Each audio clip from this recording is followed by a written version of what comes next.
Hello नमस्कार, जय हिंद, वंदे मातरम। आप देख रहे हैं जियो न्यूज और हम आपके लिए लेकर आए हैं देश दुनिया की, आपके राज्य शहर की सिलेक्टेड काम की फटाफट बड़ी खबरें। लेकिन उससे पहले यदि आपने हमारे चैनल को सब्सक्राइब नहीं किया है तो चैनल को सब्सक्राइब करके बेल नोटिफिकेशन ऑन करें और इस वीडियो को ज्यादा से ज्यादा लाइक और शेयर करें। बड़ी खबरें देखने से पहले आपके लिए आज का सवाल, इनमें से कौन सी नदी दक्षिण भारत की गंगा भी कही जाती है? Option A Tungabhadra, option B Godavari, option C Krishna और ऑप्शन डी कावेरी। इस सवाल का जवाब हमें कमेंट करें और आप किस राज्य और शहर की ज्यादा खबरें देखना चाहते हैं हमें कमेंट करके बताएं ताकि हम आपके राज्य शहर की ज्यादा खबरें दिखा सकें। चलिए अब देखते हैं आज की फटाफट बड़ी खबरें। टीवी, फ्रिज, स्मार्टफोन सस्ते हो सकते हैं। चीनी मैन्युफैक्चरर्स भारत को 5% डिस्काउंट दे रहे। इसकी वजह चीन अमेरिका का ट्रेड वॉर। बता दें कि टैरिफ के कारण अमेरिका चीन के बढ़ते हुए ट्रेड वॉर के बीच कई चीनी इलेक्ट्रिक कंपोनेंट्स मैन्युफैक्चरर्स भारतीय कंपनियों को 5% तक की छूट ऑफर कर रहे हैं। ऐसे में इंडियन इलेक्ट्रॉनिक्स मैन्युफैक्चरर्स मांग को बढ़ाने के लिए इस डिस्काउंट का कुछ हिस्सा कंज्यूमर को पास कर सकते हैं। इस कदम से भारत में टीवी, फ्रिज, स्मार्टफोन जैसे कई इलेक्ट्रॉनिक सामान सस्ते हो सकते हैं। इकोनॉमिक टाइम्स ने इसे लेकर एक रिपोर्ट पब्लिश की है। विशेषज्ञों का मानना है कि ट्रेड वॉर से अमेरिका में चीन से आने वाला सामान महंगा हो जाएगा। इससे डिमांड में कमी आ सकती है। डिमांड की कमी की चिंता चीनी कंपोनेंट्स मैन्युफैक्चरर्स पर दबाव बढ़ा रही है। ऐसे में डिमांड को बढ़ाने के लिए ये मैन्युफैक्चरर्स भारतीय कंपनियों को डिस्काउंट दे रहे हैं। सुप्रीम कोर्ट बोला, पैक्ड फूड पर वार्निंग लेवल दिया जाए। केंद्र 3 महीने के अंदर लेबलिंग का नियम बनाए। कितना शुगर हानिकारक फैट स्पष्ट लिखें। सुप्रीम कोर्ट ने केंद्र सरकार को निर्देश दिया है कि वह 3 महीने के भीतर पैक्ड फूड पर चेतावनी वाली लेबलिंग को लेकर नए नियम बनाए। कोर्ट ने यह आदेश एक PIL पर सुनवाई के दौरान दिया है। इसमें मांग की गई थी कि हर पैक्ड खाने की चीज पर फ्रंट पर साफ चेतावनी दी जाए। इससे लोग ये जान सकें कि उस चीज में कितना शुगर, नमक या हानिकारक फैट मिला हुआ है। बता दें कि केंद्र सरकार ने कहा कि एक्सपर्ट कमेटी सुझावों के आधार पर रिपोर्ट तैयार करेगी। केंद्र सरकार की तरफ से कोर्ट को ये बताया गया कि 14,000 से ज्यादा सुझाव और रिपोर्ट्स इस मुद्दे पर आ चुकी है। इसके लिए एक एक्सपर्ट कमेटी बनाई गई है जो कि इन सुझावों के आधार पर रिपोर्ट तैयार करेगी। गोल्डमैन ने अमेरिका में 65% मंदी का अनुमान वापस लिया। टैरिफ नीति पर 90 दिन की रोक के बाद घटाई आशंका।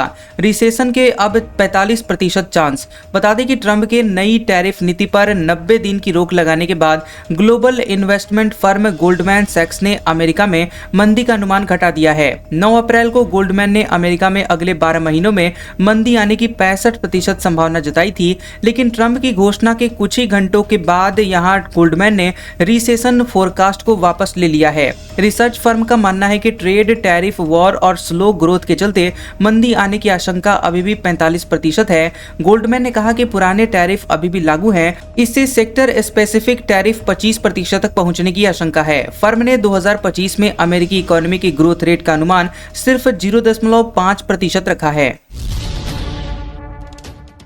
टैरिफ पर रोक के बाद अमेरिकी बाजार 12% तक चढ़े। जापान, ताइवान के बाजार में तकरीबन 9% की तेजी।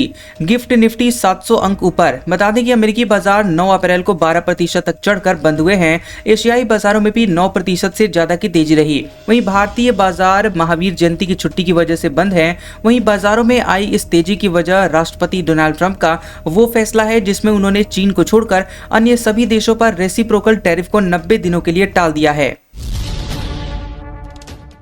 मायावती की भतीजी को ससुराल वालों ने पीटा। बोले, तेरी बुआ के पास बहुत पैसा है, फ्लैट और 50 लाख रुपए लेकर आ। पति समेत 7 पर FIR हुई दर्ज। खबर है कि बसपा प्रमुख मायावती की भतीजी एलिस ने अपने पति, सास समेत 9 लोगों पर दहेज उत्पीड़न का केस दर्ज करवाया है। कोर्ट के आदेश पर हापुड़ कोतवाली में पति, सास और ससुर, जेठ, जेठानी, ननद और मौसा पर FIR दर्ज कराई गई है। पीड़ित की सास हापुड़ नगर पालिका की चेयरमैन हैं। उन्होंने बसपा से ही चुनाव लड़ा था। बता दें कि पीड़ित महिला ने बताया कि ससुराल वाले धमकी देते हैं कि तुम्हारी बुआ बसपा की कर्ता धर्ता है, उनके पास बहुत पैसा है, फ्लैट और 50 लाख रुपए का इंतजाम करो। मना करने पर गाली गलौज की, बुरी तरह पीटा, जान से मारने की धमकी भी दी और कहा कि अगर किसी को बताया तो अंजाम बुरा होगा, किसी को मुंह दिखाने लायक नहीं रहोगी। वहीं पूर्व CM की भतीजी ने यह भी कहा कि उसका पति नामर्द है। इस बात की जानकारी ससुराल के सभी लोगों को है। वैवाहिक जीवन बर्बाद हो गया है।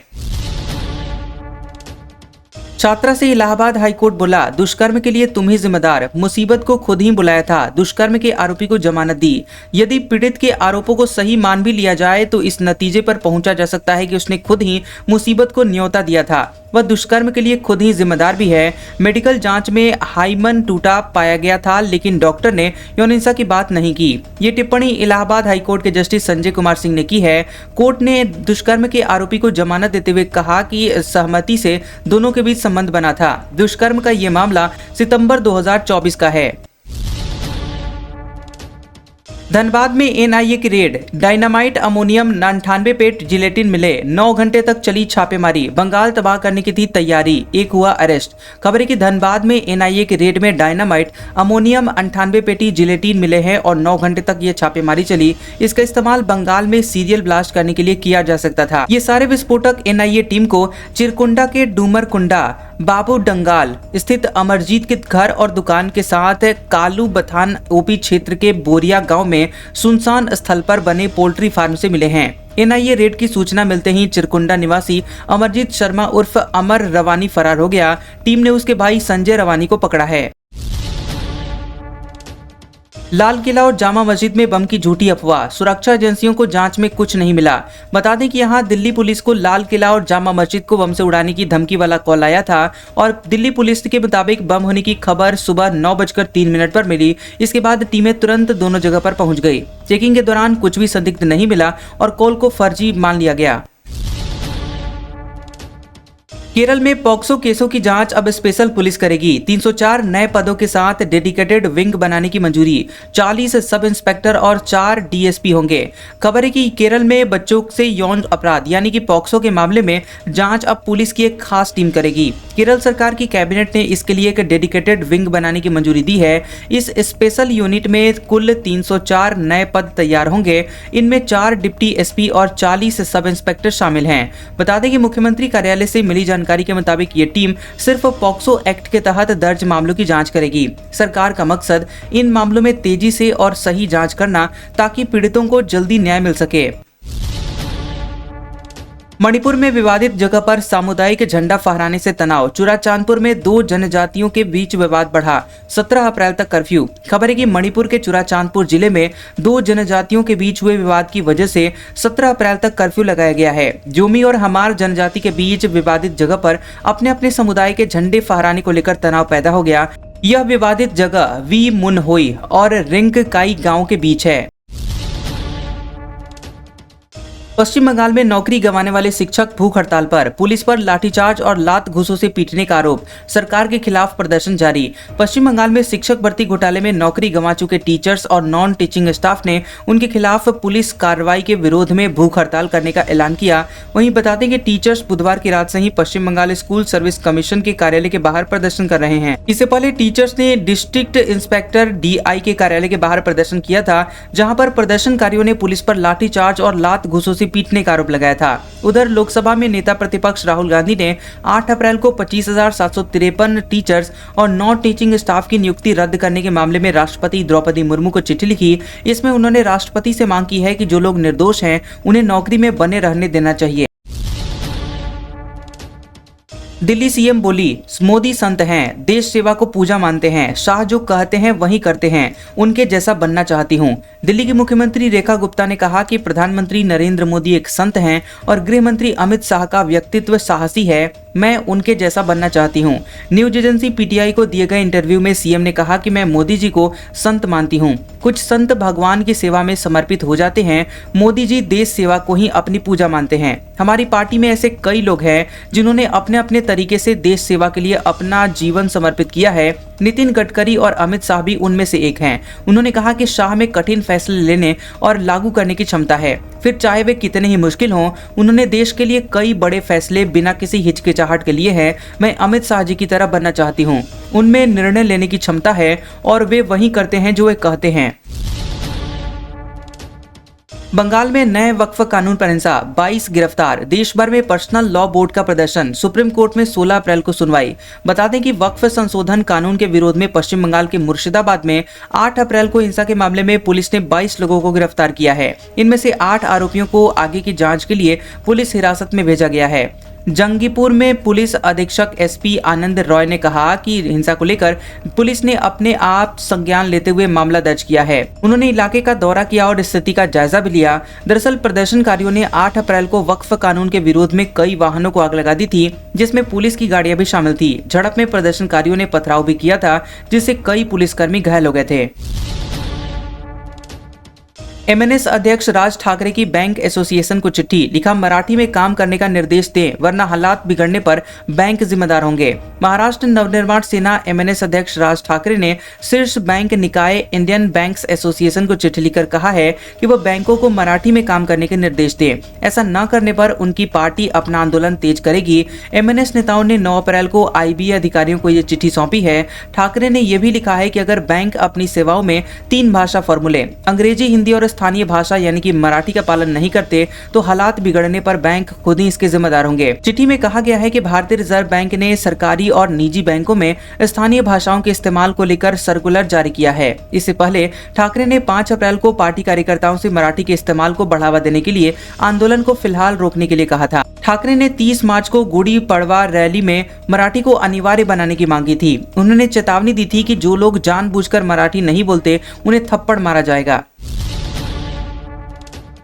देश के सभी पांचांगों की होगी समरूपता, बीएचयू में हुई बैठक। सीएम के निर्देश पर तैयार की जा रही है रूपरेखा। मई में बुलाई गई महत्वपूर्ण बैठक। बता दें कि काशी हिंदू विश्वविद्यालय के ज्योतिष विभाग में एक महत्वपूर्ण बैठक आयोजित की गई है, जिसमें काशी से प्रकाशित होने वाले पांचांगों के व्रत पर्वों की समरूपता पर चर्चा की गई है। जिसमें चर्चा की गई है कि एक तिथि एक त्योहार का नियम अब पूरे देश में लागू होगा। बनारस से प्रकाशित पांचांग के आधार पर ही प्रदेश के व्रत पर्व और अवकाश का निर्धारण होता है। ये बैठक ज्योतिष विभागाध्यक्ष प्रोफेसर शत्रुघ्न त्रिपाठी की अध्यक्षता में संपन्न हुई है, जिसमें विभिन्न पंचांगों के संपादक और विद्वान उपस्थित रहे। बता दें कि काशी के पंचांगों में एक रूपता के बाद अब प्रदेश के पंचांग की तिथियों को एक करने की तैयारी शुरू हो गई है। 2026 में पूरे प्रदेश के लिए एक तिथि एक त्योहार वाला पंचांग सामने आएगा।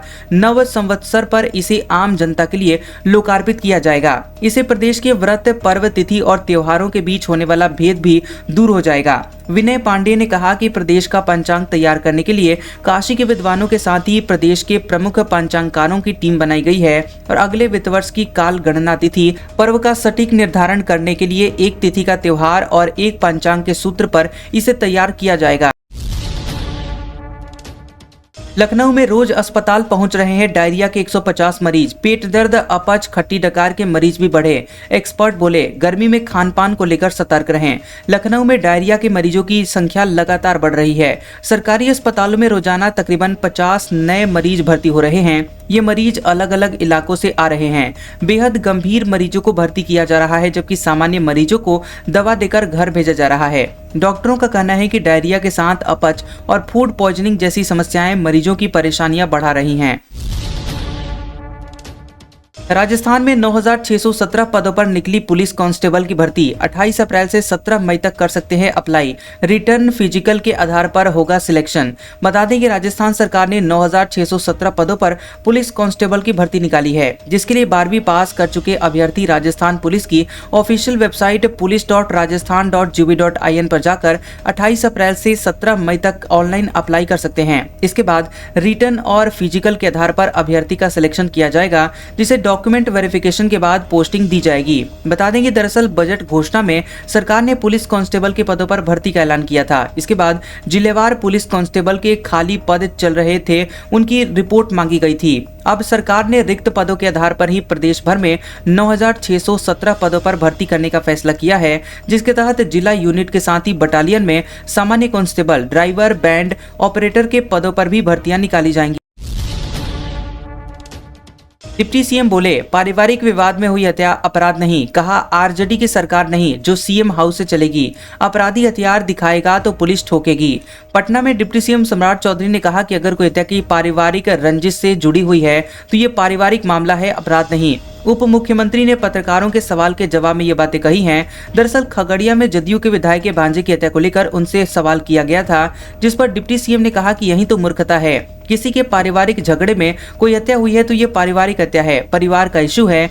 जितने लोग थे या तो पुलिस ने एनकाउंटर करने का काम किया या तो अपराधियों को चुन चुनकर गिरफ्तार करने का काम किया है। अब दीघा से दीदारगंज 30 मिनट में पहुंच सकेंगे लोग। सीएम ने जेपी गंगा पथ के चौथे फेज का किया उद्घाटन। 20.5 किलोमीटर लंबाई, 3831 करोड़ रुपए खर्च हुए। मुख्यमंत्री नीतीश कुमार ने पटना में जेपी गंगा पथ के चौथे फेज का उद्घाटन किया। तकरीबन 3831 करोड़ रुपए की लागत से 20.5 किलोमीटर लंबी सड़क का निर्माण किया गया। चौथे फेज के उद्घाटन के बाद दीघा से दीदारगंज का फासला कम हो जाएगा। अब 30 मिनट में ही दीघा से पटना सिटी के दीदारगंज पहुंच सकेंगे। इससे पहले ये समय 1.5 घंटे से ज्यादा का लगता था। वहीं नवादा, नालंदा जैसे जिलों में पूर्वी और पश्चिमी पटना की ओर आने वाले लोगों को इससे बड़ी राहत मिलेगी। इंडिगो फ्लाइट में 2 घंटे फंसे रहे 2 केंद्रीय मंत्री। गोरखपुर एयरपोर्ट पर देर से लैंड करवाई गई फ्लाइट। 180 यात्रियों को करना पड़ा इंतजार। गोरखपुर एयरपोर्ट पर यात्रियों को आए दिन दिक्कतों का सामना करना पड़ रहा है। ऐसे में दिल्ली से आई फ्लाइट में 2 केंद्रीय राज्य मंत्री भी फंसे रहे। केंद्रीय वित्त राज्य मंत्री पंकज चौधरी और केंद्रीय ग्रामीण विकास मंत्री कमलेश पासवान को फ्लाइट में तकरीबन 1 घंटे तक इंतजार करना पड़ा। उनके साथ 150 यात्री भी फंसे रहे। फ्लाइट के लेट होने की वजह से एप्रन पर जगह कम होना बताया गया।